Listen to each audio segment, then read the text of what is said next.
Hi, everybody. Here we continue our three-part series on Plato's dialogue, The Apology, which recounts the trial of Socrates. In the second installment, we're going to look at Socrates' actual defense. Last time we looked at how he began that defense. This time we're looking at the substance. This will include discussion of Socrates' identification of himself as a gadfly.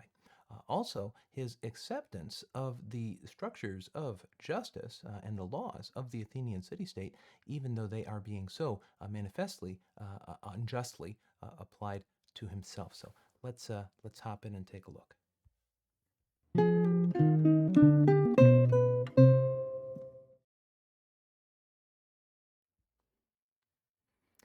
All right, so our goal in this series, remember, is not so much to provide a kind of technical introduction to Plato's apology, but to introduce and animate the figure of Socrates. And I place him presently upon the slides.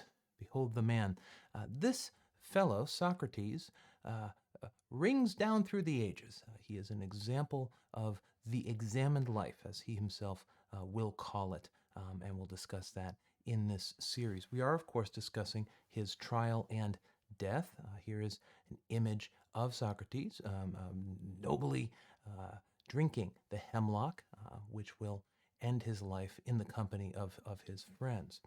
Last time, we talked a little bit about where this dialogue fits in Plato's corpus, and we'll say less about that now, but just in case you haven't yet watched the first video, this is one of a set of four, or what is typically taken as a set of four dialogues, including the Euthyphro, which happens right before the trial, the Apology, our present concern, which is the trial, the Crito, where Socrates' friends try to convince him to escape and, not die, and the Phaedo, which includes a discussion of the immortality of the soul and includes the actual moment of Socrates' death by drinking of hemlock. And we'll look at that relevant passage from the Phaedo in part 3 of this series.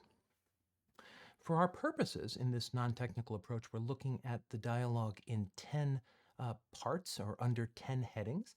Last time we looked at the first 3 of these. Socrates begins his defense looking for someone wiser than himself, and young people want Socrates to teach them. All true. Let's take a look now at the next 3 portions of this. Athens needs Socrates, gadfly. We'll begin by talking about what that means. Young people themselves are grateful to Socrates, and Socrates doesn't ask for pity. All of this pertains to the substance and style of his defense. That's a horsefly. If you've ever gone hiking in the woods, you might have gotten bit by one of these black flies, horseflies. They're all in the same family. A gadfly is a very large fly that bites you, might bite you, and it is that bite might wake you up out of your ruminations. I'm thinking of cows, chewing cud, or horses kind of just hanging out, and suddenly they get bit, and they spring into action for a moment. They're made to recall where they are, what they're doing. They're brought back from their mere thinking to reality. Horsefly. We're continuing here with our little setup with the 10 parts. We got those running along the top, and then we got the heading of the present section just under that. And then to review too, I've got my comment here in the italics, and I've got our translation here at the bottom in quotation marks. So Socrates is a horsefly. No one says that. Socrates is a gadfly, and gadfly is established as a term for this kind of thing. He bites the horse of the state to wake it up and jolt it into action. The state is not examining itself. People in the state are not examining themselves. They need to be, through a kind of creative tension, as Martin Luther King Jr. will call it later in his letter from Birmingham jail, woken up. Let's take a look at the passage. If you kill me, you will not easily find another like me, says Socrates. If I may use a strange figure of speech, I am a sort of gadfly, given to the state by the god. And you may recall from our last time that here by the god we mean Apollo, the god honored at the oracle of Delphi. The state is like a great and noble horse who is slow in his motions and, because of his large size, must be jolted into action. I am a gadfly that the god has given to the state. Repeating the point, I am a gadfly. Socrates is not saying he's the unique gadfly. There is no way to be jolted except through him. He's simply saying that he is in the role of gadfly. We saw last time how he earned the what would you say, enmity of so many people in Athens, the politicians, the poets, rhetoricians, artisans. Why? Because he was exposing them for a certain pretension to know something that in fact they did not know. And Socrates didn't know either. That's the remarkable thing. But he was aware that he didn't know and was not putting on a show that he did when he didn't. Very close to the moral of the story there. Next here, on the same theme, unlike other teachers of the time, the sophists, and we haven't really said a lot about the sophists yet, but we're going to here presently, Socrates never charged for what he did. So Socrates was not the first philosopher. Now, we do talk about pre-Socratic philosophers, and then Socrates, and then philosophy. And that's interesting. Like, why should all thinkers before Socrates be referred to as pre-Socratic? Well, I mean, certainly just a convention. But what is the reason for that convention? Because Socrates, in the form and the content of what he put forward, as we have through the dialogues of Plato, established the kind of, what would you say? He set up the ropes in the ring, in the boxing ring that is modern, that is philosophy, period, that has been the search for wisdom in what I suppose could be called the Western tradition, the broadly Mediterranean European tradition through the ages. At the same time, there were other people teaching stuff. There was, interesting, a guy named Isocrates, for example, literally Socrates, but with an I before Socrates. And Isocrates was a rhetorician. He taught young men how to argue. Now, why would you want to argue if you were a young man in ancient Athens? Well, it's a democracy. So if you want power, you need to be able to stand up in the council or in the assembly and make an argument that appeals to people and wins their votes. That's a very practical purpose. There's no kind of cosmic metaphysical significance here. There were people who would teach you for a fee, right? Socrates never charged a fee. And this is what he gets onto here. Let's take a look at this. He says, if I had been like other people, the sophist, I would not have neglected my own affairs and been doing yours, examining your life for you, exhorting you to virtue. It is not in human nature to do that. If my exhortations had yielded a profit, money, there would have been some sense in what I was doing, but not even the impudence of my accusers goes so far as to say that I have ever asked for or received pay from anyone. I have a witness for the truth of what I am saying, my poverty. Right? So, I mean, I don't know, academics draw salary. If you're a professor, right, you could ask the question, are full-time professors more like sophists or philosophers? Well, interesting question. I certainly hope that we might more often be like philosophers, and certainly when you get a PhD, that is a doctor of philosophy. Right? It's not a doctor of sophistry. We'll be aware as well. I'll pull up the next slide here with a Google image. We'll be aware as well that the term sophistry has been used as a kind of pejorative describing arguments that make the worst seem the better. Arguments that maybe try to exonerate someone that the person making the argument knows to be guilty. Remember, philia sophia, means the love of wisdom, whereas sophistry, in term, would refer to just the kind of techniques of wisdom without perhaps the love. And in this way, I don't mean to dismiss all of the sophists. Obviously, it's a very complex kind of question, but there's a clear distinction here. Socrates on one side and the sophists on the other. At least for Plato, this would have been plain. Last one here on the gadfly point, I think. Socrates never went into politics because of what I'm calling here his conscience, roughly. He doesn't use the word conscience, and our notion of conscience wasn't exactly present in ancient Greece, but let's go with it. His station, his role in life was private. Right? So we're dealing here with the public and the private. Let's take a look at this passage and then I'll comment on it. You have often heard me speak of a divine sign that comes to me. On more anon. More on that anon. I have had this sign ever since I was a child. It's like a voice that always forbids me to do something that I intend to do, but it never commands me to do something. It's kind of curious. This is what stands in the way of my being a politician. A person who will fight for what is right and just, even for a short time, must have a private station and not a public one. Well, you write a whole dissertation about this passage, I should think. But let's just say a little bit about it. First of all, this divine sign, the term for this in Greek is a daimon. Daimon. Interestingly, this is the origin also of the term demon that is picked up later by Christian authors and used to refer to in kind of Christian mythology the fallen angels. That did not originally have that meaning. It had the meaning simply of a spirit, a daimon. So something like, I don't know, I'm a creative genius. I'm not saying that about myself, but if I were to say that, if one were to say that, or someone said that about someone, you'd say, well, the words just come to me, right? It's not that in my brain I have so much kind of processing capacity. I'm so intelligent. No, it's inspiration, right? If I'm a writer, I might want to muse, right? That notion of a muse. I mean, of course, that has its own origin, but it's similar to what Socrates seems to mean here by divine sign. There's kind of guidance that is provided, and interestingly, it only forbids him from doing something he intends to do. And we can't get into that, but I think that's really curious. Like, why would it only prevent and not enjoin? The last point here, of course, and the purpose of the slide really, is about the difference between the public and the private.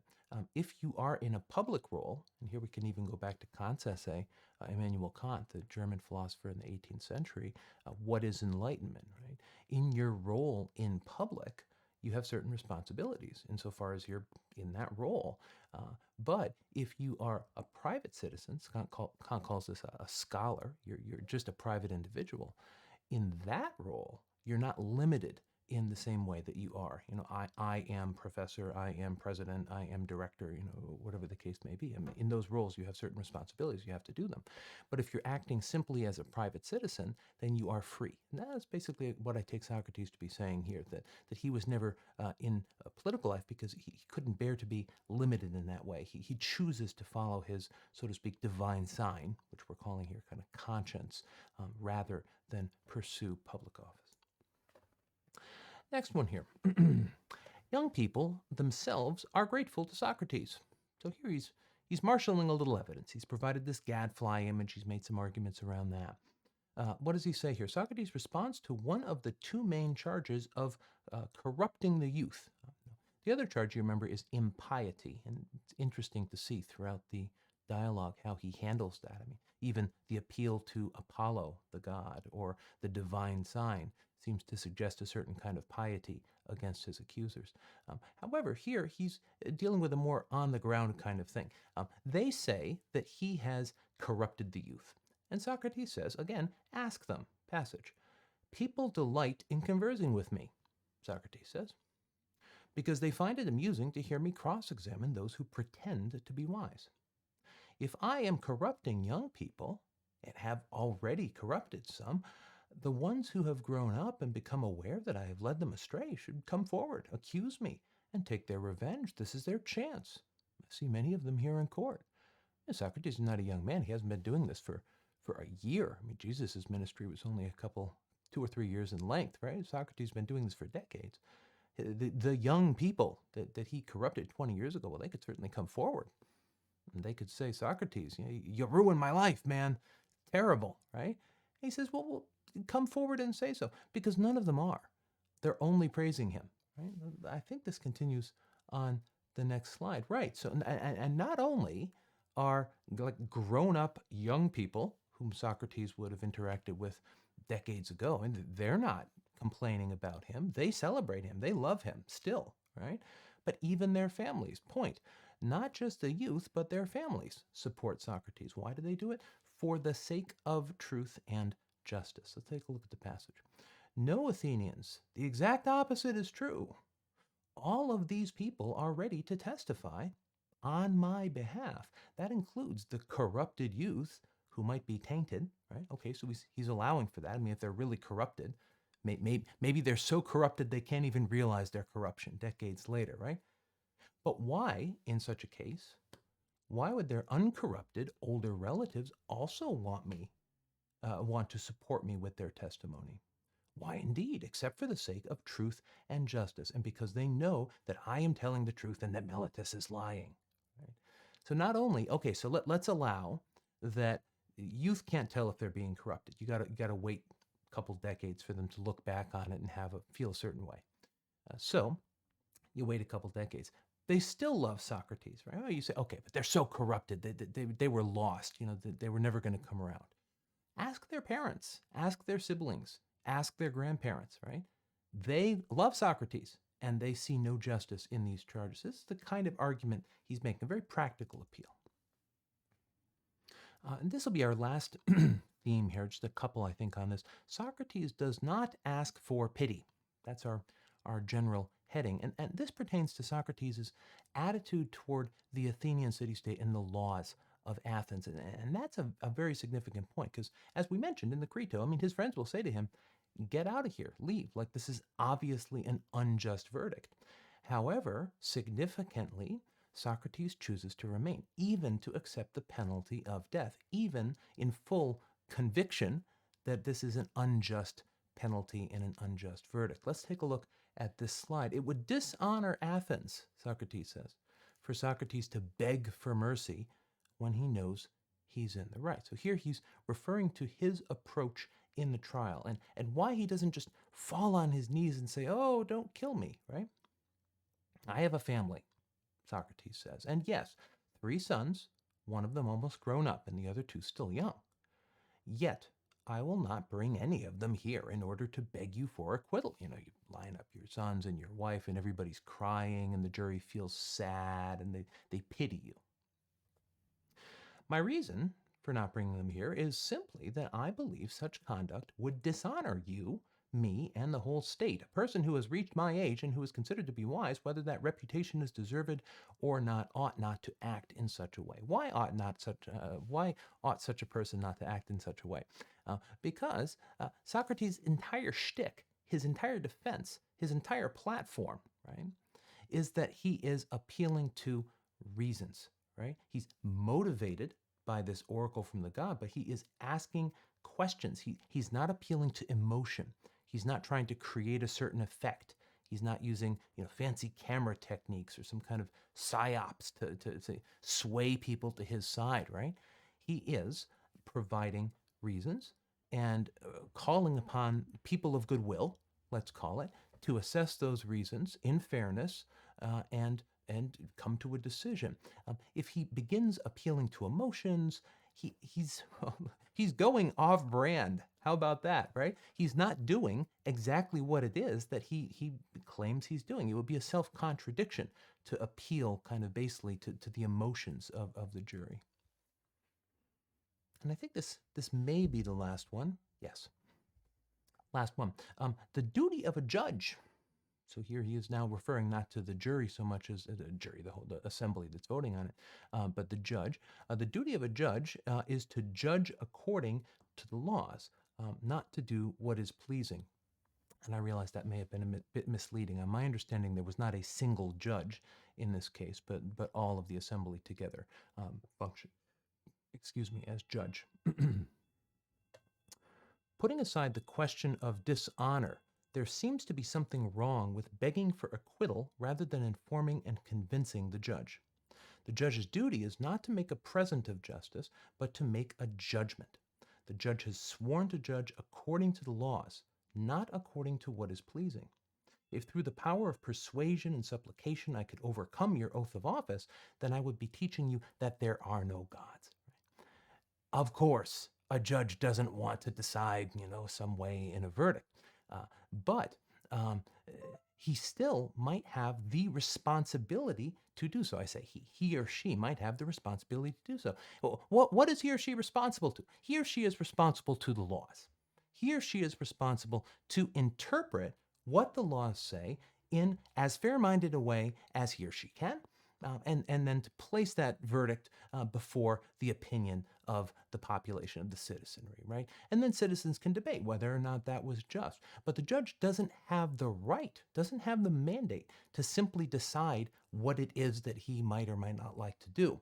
Um, and so, friends, that'll wrap up our discussion here of the main body of Socrates' defense. Last time, the kind of opening, this time, the body. Next time, the conviction. Spoiler, he is, in fact, convicted, and we will get to that. Thank you for your attention.